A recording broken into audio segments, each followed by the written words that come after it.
নমস্কার সবাইকে। কেমন আছেন সবাই? আজ আমি রান্না করব পার্শে মাছ বেগুন দিয়ে পাতলা করে ঝোল। মাছগুলো আমি ভালো করে ধুয়ে বেছে নিয়েছি। এবার নুন হলুদ মাখিয়ে দিয়ে তারপরে মাছগুলোকে লাল লাল করে ভেজে নেব। পার্শে মাছগুলো এনে আমাকে বলছে নাকি বাটা মাছ, মাছও চেনে না। যাই হোক, মাছগুলো বেশ লাল করে ভেজে নেব। তারপরে ওই আর কি কালো জিরে ফোড়ন দিয়ে বেগুন দিয়ে পাতলা ঝোল করব। আমি মাছ বেশিরভাগই এইভাবেই রান্না করি, পেঁয়াজ রসুনটা কম দিই। যতদিন আরও ধনেপাতা পাওয়া যাবে ততদিন তো এইভাবেই রান্নাটা হবে।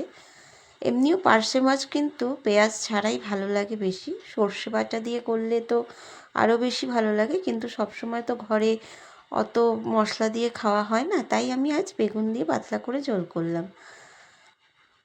যাই হোক, আমি এইভাবেই রান্না করতে পছন্দ করি। আপনারা পার্শে মাছ সর্ষে বাটা দিয়ে ছাড়া কি এইভাবে রান্না করে খেয়েছেন? জানাবেন।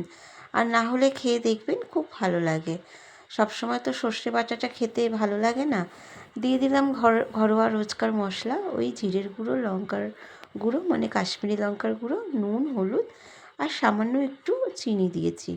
এবার পরিমাণ মতো জল দিয়ে দিলাম।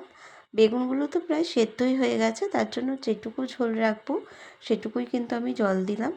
এরপর মাছগুলো দিয়ে ধনেপাতা দিয়ে নামিয়ে নেব। আজকের ভিডিওটা আপনাদের কেমন লাগলো জানাবেন। যারা আমার চ্যানেলটি নতুন দেখবেন, যাদের কাছে আমার চ্যানেলটি নতুন করে পৌঁছবে, তারা প্লিজ আমার চ্যানেলটিকে সাবস্ক্রাইব করে আমার পাশে থাকবেন। আমার রান্নার ভালো মন্দ জানাবেন, তাহলে আমার খুব ভালো লাগবে। সবাই ভালো থাকবেন, সুস্থ থাকবেন, সাবধানে থাকবেন। পুরো ভিডিওটা দেখার জন্য অনেক অনেক ধন্যবাদ। আমার বকবক শোনার জন্য অনেক অনেক ধন্যবাদ। নমস্কার।